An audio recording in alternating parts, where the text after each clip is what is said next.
Lo stendino è troppo piccolo? Appendi i panni così.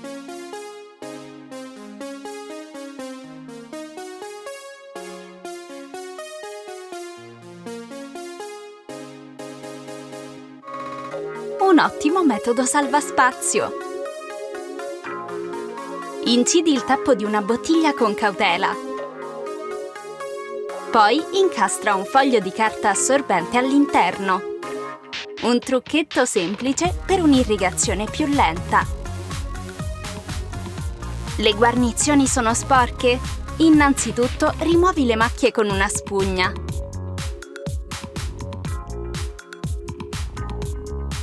Poi pulisci la guarnizione strofinando bene con uno spazzolino.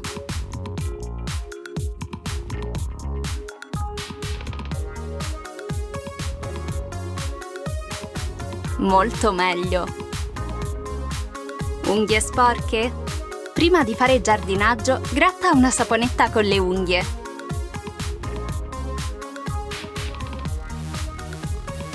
Si puliranno più facilmente.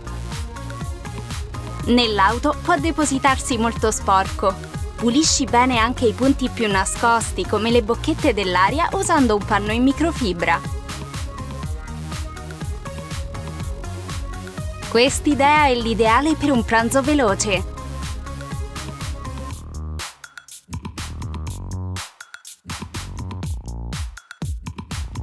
Comoda da mangiare e deliziosa.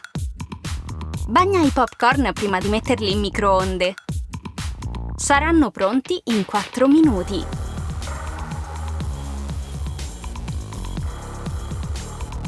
Una merenda gustosa. Che disastro! Spruzza dello shampoo secco sulla macchia. Lascialo asciugare, poi rimuovilo.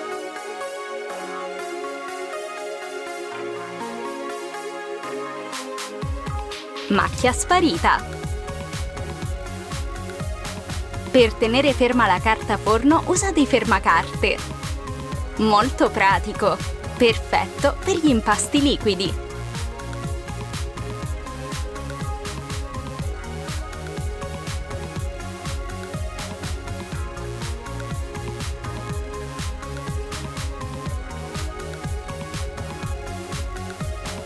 Hai finito il detersivo?